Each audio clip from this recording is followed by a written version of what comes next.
Good morning, my friends. Welcome to the most amazing podcast. Why? Because I know so. This book is amazing. Think and Grow Rich. Talk about a podcast that will help you transform yourself. I know a lot of people listen to podcasts, Melanie, Marie-Pierre, they're looking for debates. They're looking for something that will inspire them. They're looking for something that's going to, bring some kind of knowledge, like I know I enjoy podcasts too. But to have a podcast for those of you out there that truly want to build their leadership, that truly want to elevate their finances to another level. And there's a word I'm using more and more, is immaturity. And I realize that when people say they're going to do something and don't do it, you might not agree and it's okay. But it's quite immature. You understand? In the sense, people have children and they don't take care of their kids. It's immaturity. Like I realize more and more that I am responsible is massive. It's massive. So when you make the decision to become in our field manager, whatever, you have a huge responsibility.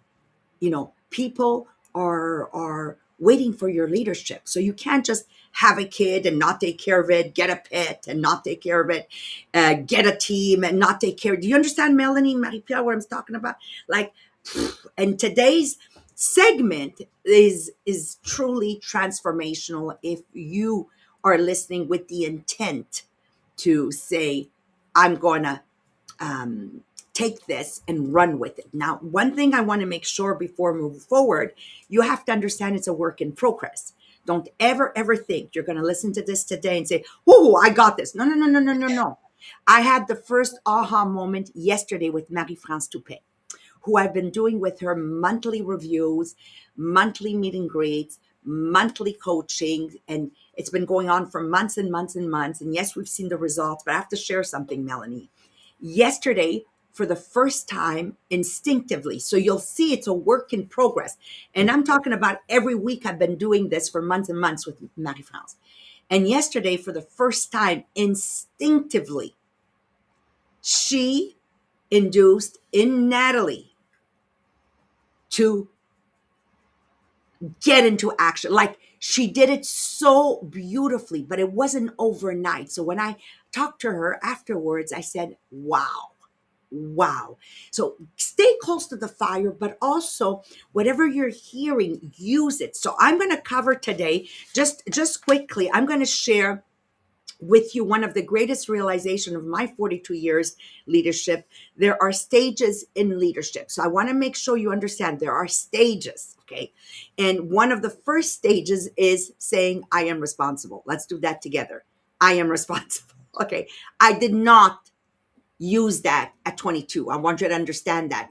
My recruits weren't good. My managers weren't workers. And I need to be totally transparent with you, okay? So you are not born a transformational leader, okay? You become one intentionally. And then, read a book and says, when the team succeeds, it's thanks to them. When the team fails, it's because of you. You see the progress?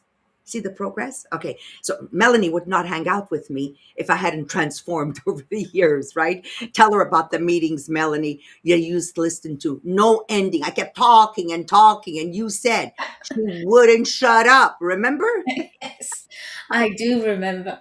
And I remember sitting in the meeting thinking she could have said all of that in about 20 minutes. Can we go home now? Exactly. But then, people would tell me that. And I listened. I didn't say, who is she? No, no, no, no.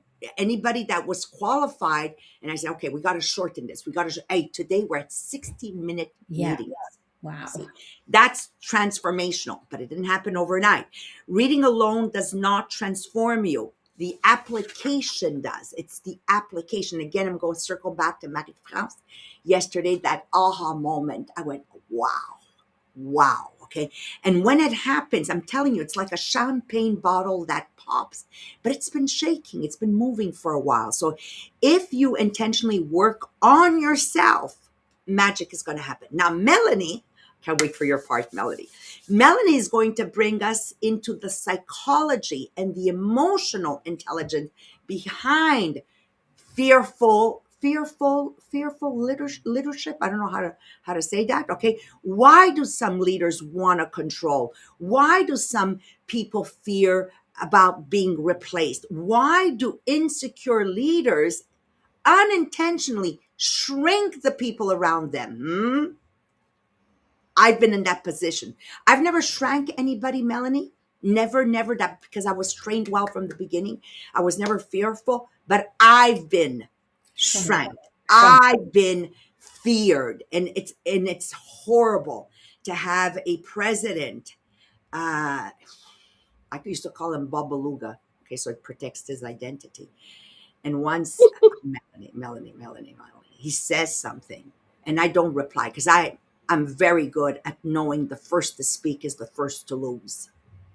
I shut up and silence, like Babaluga, like couldn't ego, narcissistic, like, and I could go on and on. And then he said, "Well, Maria," I said, "I didn't hear a question." Oh my God, Melanie! If he could have fired me, he He would would. have. Yeah, So thank you, Melanie Miller, for bringing that, shine that light, not being afraid to shine light on that, because you can get there if you're having this. And then Marie Pierre is going to hold up the social mirror through real life situation and exercises, and she's gonna bring you mentally to question yourself. But again, I want to make sure you keep in mind it requires a mature adult who takes responsibilities to move to the next level. So thank you, Marie-Pierre and Melanie Miller, for being that. Okay, so Marie-Pierre, over to you for the sharing. Yes. Okay. So it's time to share the podcast this morning. So you have the arrow just beside where you write your comment. And in the comment, you can find the text that you can copy paste when you share so people understand why they should listen to the podcast this morning. But and when you share on every social media platform, sometimes you have some people that you want to be sure that they will listen. For those people, send it one-on-one. So by messenger, by text message. So same thing. You click on the arrow and you can send it directly to one person at a time. And then we have our contest, Les Millionnaires des Diamants. So first, when you go on our Facebook group called Les Millionnaires des Diamants Inspirational Group, every time you post, every time that you comment, every time that you react on the group, you gain points during the month to be in the top 10 contributor of the group. And at the end of the month, the official top 10 get a voucher to go shop on the boutique Les Millionnaires des Diamants. And then we have a draw at the end of each month. So to be in the draw, there's two ways. First with the boutique, or the second way with the book. So same thing. When you go on the boutique, you place an order, you take a picture, you receive your order, you take a picture, and you post on social media and you tag Les Millionnaires des Diamants to be in the draw. And same thing with the books. So you just receive one of the book, you take a picture, you're reading one of the book, you take a picture, you're doing one of the quiz book, you take a picture. So you can have a new picture every day that you can post on social media and always tag it Les Millionnaires des Diamants. And last thing, if you don't already have your ticket for the next conference, Les Millionnaires des Diamants, go and click on the link so you can be with us. It's going to be a virtual conference, so you can join us from all around the world to be with us for the conference. And even if you Hang cannot on, be with us, hang yeah, on. And I will be around the all world. around the world. Yeah. Even if you cannot be with us during the Zoom and the time is not good for you, it's okay, because you will receive the link to watch it in replay. So you can also get your ticket to make sure that you receive the link after. Voila. Thank you so much. So let's dive in rapidly, because I really wanted to take down notes. Okay. So as I was preparing for today's podcast, I had one major realization. There are stages to leadership. So I want to just make sure I'm positioning it for you in a way you can take notes. Okay. There are stages in leadership. Write that down. And I really want everyone listening today to hear me very, very careful. Nobody is born a transformational leader. Nobody, but you become one. And let me add once again, because I do want you to take notes, you need to be mature enough and take responsibility. Okay. It doesn't mean because I gave birth to a child that I am a mother. You know, my sister adopted children and she is a mother. Oh, you understand? So maturity and taking responsibility. Did you write that down? Maturity and taking responsibility. You are not a pet owner just because you have a pet. It requires maturity and that you are responsible for them. I'll stop there. Okay. I think everybody's got the message. So you become one intentionally. You become one through awareness. You become a transformational leader through growth every day. You become one through personal development. How do I become better, right? You become one through correction. Somebody needs to correct you. The right people need you to correct you. Now, if you feel offended with somebody that is correcting you, not only are you immature and irresponsible, on top of that, you have an ego that's way too big, okay?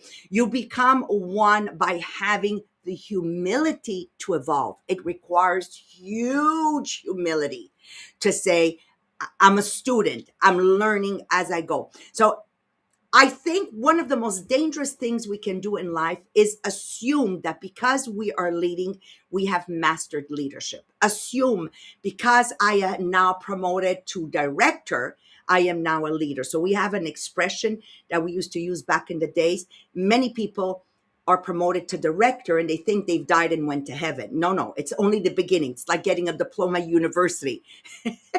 No, you have not accomplished anything other than the grades. It's what you do with it, what you do with that knowledge that makes you the person you will become, right? Leadership is levels. Leadership is evolution. Leadership, again, comes the word is maturity. And Napoleon Hill talks about the fear of competition from followers. I realized something very, very powerful.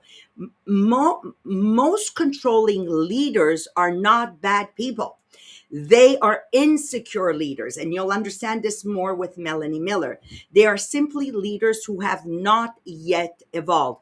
My mother always used to say, Maria, listen, he who is afraid, because I would say they didn't want to share at the table at one of the conference. She says to me, he who is afraid of losing shall never win.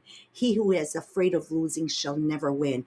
And she was right, because all those people, if I back it up 40 years ago, that were unwilling to share, especially after I had given a whole training and I gave them literally all our notes, and everybody knows you can go on YouTube, you can go on social media, like everything is public. Even my computer guy, Awad, he says, I don't understand why you don't have passwords. I said, it doesn't matter that I give them all our keys to success. You're still going to need the work ethic. You understand? You're still going to need the work ethic. So very important. Never been afraid of losing. And another thing she used to say to me all the time that really marked me deeply, you look at the competition to see how much further you can go. Never because you are afraid you will be beaten. Okay. So yes, I look at the competition just to gauge myself, but I've always been happier for them for beating me because they just showed me how much further I can go. This is called abundance thinking.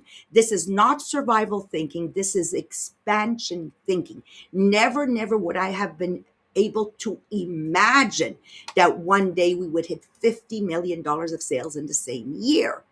Okay, but seeing it happen at 35 million, Melanie, you remember, it gave me the vision. So this is so important. And those words stayed with me my whole life to this day.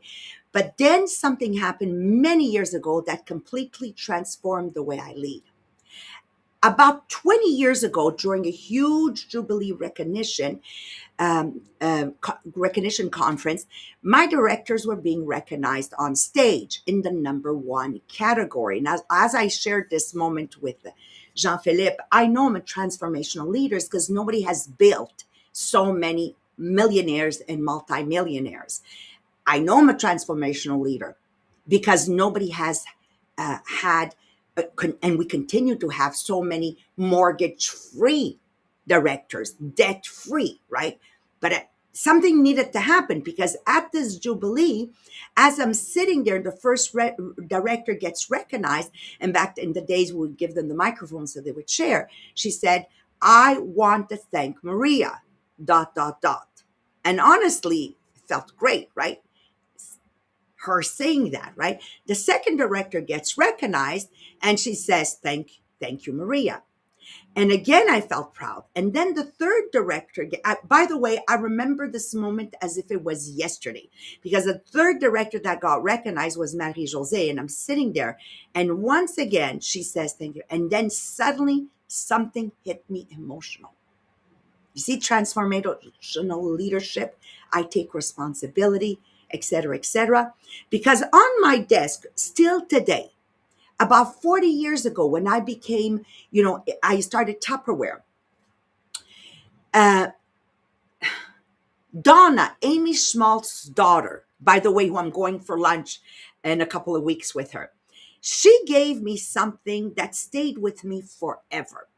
She gave me this sentence, well, many sentences, but one of them really resonated with me, and it's right here on my desk. She said, the paper she gave me is the greatest music to a leader's ears should be hearing their people say, I did this by myself. And at the third, thank you, Maria, I said, whoa, whoa, whoa, whoa, whoa, whoa. They think they're doing this because I'm here. So I remembered sitting there during that recognition, realizing something so deep that totally shook me, and it really transformed the leader that later I built myself by taking responsibility to become. And in that moment, I said, oh, Maria Mariana, you have so much more growth to do. Not because I feared competition, not because I was still overprotecting, over guiding, over controlling.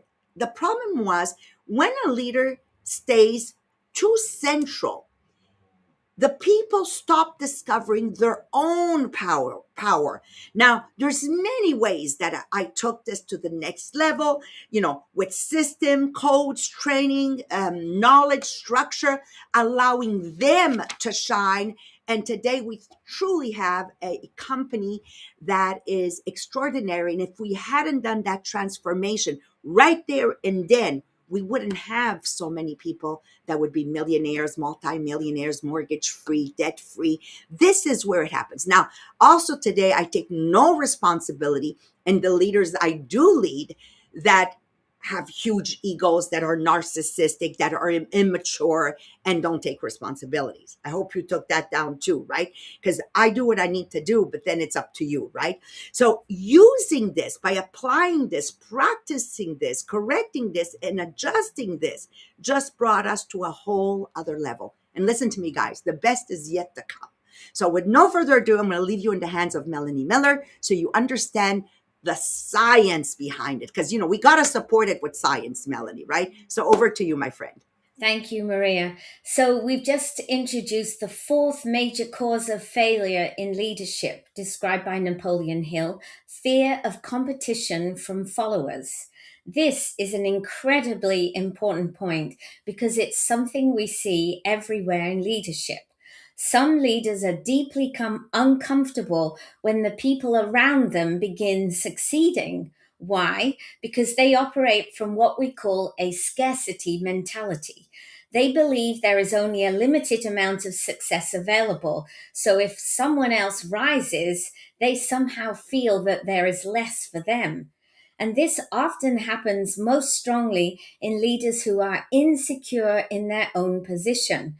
Their attention is always focused behind them. Who's catching me? Who might pass me? Am I still ahead?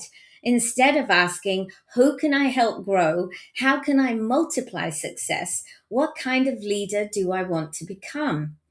And honestly, I understand this because I remember feeling some of that myself when I first joined the business. I thought it was important for people to know how good I was by being ahead of others. But over time, I realized something important. I wanted to progress for me, to become an example, to inspire the people following me, not because I was afraid of people catching me. And I also realized something else. In our business, when people technically below you become successful, that success benefits you too.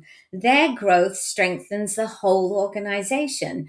And that is the shift from scarcity thinking to abundance thinking. Scientifically, this makes complete sense. When people constantly fear competition, comparison, or being overtaken, the brain often moves into a threat state. That amygdala, the brain's threat detection center, becomes highly active. The brain begins interpreting other people's successes almost like a personal danger. Stress hormones like cortisol increase, and psychologically, the person becomes defensive, controlling, insecure, overly competitive. Instead of collaborating, they begin protecting territory. Instead of developing others, they may unconsciously limit them. And this creates tremendous mental stress because the brain is constantly scanning for threats. Am I losing status? Am I still important? What if somebody becomes better than me? This creates anxiety, emotional exhaustion, and often resentment. Now, compare that to a leader operating from an abundance.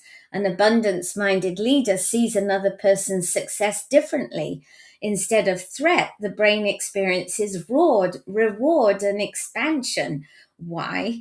Because the leader's identity is not built on being better than everyone else. Their identity is built on contribution, growth, and multiplication. Neurologically, this creates a much calmer and more secure state. The prefrontal cortex, responsible for long term thinking, collaboration, and strategic leadership, remains more active. The leader becomes more emotionally stable, more creative, and more willing to invest in others. And psychologically, abundance minded leaders experience more fulfillment because they see the success of others as meaningful, not threatening. And this has a huge effect on the people around them. Followers can sense very quickly whether a leader genuinely wants them to grow. If a leader becomes jealous, controlling, or threatened by strong people, the team eventually stops growing. People hold themselves back, trust weakens, innovation decreases. But when leaders celebrate growth in others, people feel psychologically safe to succeed. And psychologically safe teams become much stronger teams because people grow best in environments where they are encouraged, not feared. And perhaps this is the deepest lesson Hill is trying to teach here. Weak leaders want to remain the best performer. Strong leaders want to create many leaders. Because true leadership is not about protecting your position, it's about multiplying leadership. The greatest leaders do not fear strong leaders. They develop them, encourage them, promote them, and celebrate their success because abundance minded leaders understand something very important. Success shared is not success reduced, it is success expanded. So perhaps the fear of competition from followers is really the fear of losing identity, status, or importance. But secure leaders understand that leadership is not weakened by the success of others, it is strengthened by it. And perhaps one of the greatest signs of maturity in leadership is this: the ability to genuinely want the people around you to become extraordinary.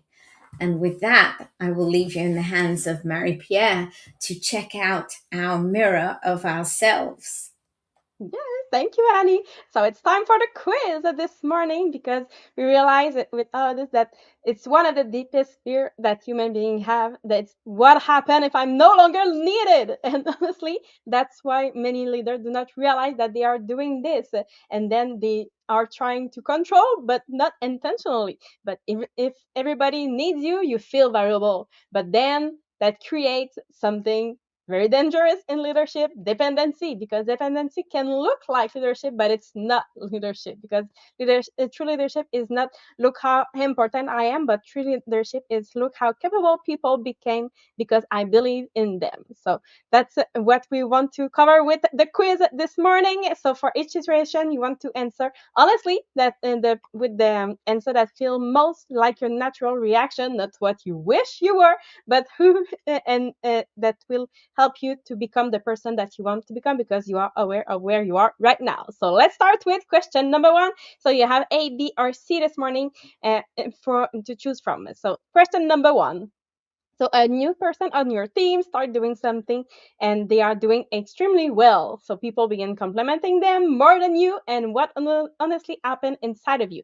A, I feel proud and excited for them. B, I feel proud but slightly uncomfortable too. Or C, I start feeling emotionally threatened or insecure. Question number 2. Someone asks you, how did you build this? What do you naturally do? A, I openly share everything that I know. B, I share most things but keep certain advantage private. Or C, I avoid giving too much information because I feel losing my edge. Question number 3. A team member starts succeeding, but not exactly your way. So what happened internally? A, I celebrate their creativity and growth. B, I feel nervous watching them do it differently. Or C, I constantly want to correct or control them. Question number 4. You are on a vacation. You disappear for 2 weeks. What would most likely happen? A, the team continue growing and functioning well. B, things continue but slower and less confidently. Or C, everything depends on you and mostly stops. And question number 5. When you delegate something important, what usually happens? So A, I trust people and I allow them to grow through experience. B, I check on them often because I worry. Or C, I usually redo things myself because I trust myself more. So did you get mostly A's, mostly B's, or mostly C's? So if you have mostly C's, now you are the productive leader. So you may unconsciously fear losing relevance or fear being replaced or that fear of no longer being needed. So you protect information, micromanage, and control too much. And of course, usually it comes from insecurity and not abundance. So your biggest fear is not losing people, but it's losing identity. So your next level will be to learn to separate your worth from being needed. That will help you to go to the next level. Now, if you have mostly B's, you are in transition. So you generally want to empower people, but emotionally you still struggle with releasing that control, trusting fully, and decentralized leadership. So you want to watch others shine, but you still have that emotion. So you're evolving from the performer to a multiplier. So your next level will be to trust that growing other people will not diminish you. So it will expand the mission. And if you have mostly A, now you are the multiplier leader. So you understand that great leadership is not about staying at the center, but it's about developing people, releasing people, trusting people, empowering people, and multiplying your leadership. So you no longer need to be the smartest or the only expert, the center of everything, because your joy comes from watching other people discover their capabilities. So your strength will be to create environment where people can grow and that confidence can expand and that the mission will survive beyond you. So 3 daily practice that you can do for becoming a multiplier. Number 1, notice where you hold the control. First step is always awareness. So you want to pay attention or what you hesitate in delegating or what you protect too tightly or where you micromanage, where you need that validation, where you struggle watching other people shine. That awareness is the first step to create that transformation for you. Number 2, share something that you will normally keep. So maybe to teach a system or a strategy or shortcut, process, an opportunity, because abundant leader will always believe that there is enough success for everyone. So trust the process and share something that you would normally keep. And number 3, let people do it differently. Different does not mean wrong. People do not need to become a copy of you. They need to become powerful version of themselves. So remember to let people do it differently. So again, those when you let people get better, you will just feel that the mission that you want to have it will just become bigger and that it will survive you. That is really the goal. So on that, I wish you a beautiful day, a beautiful weekend, and we'll see you next week. Bye, everyone.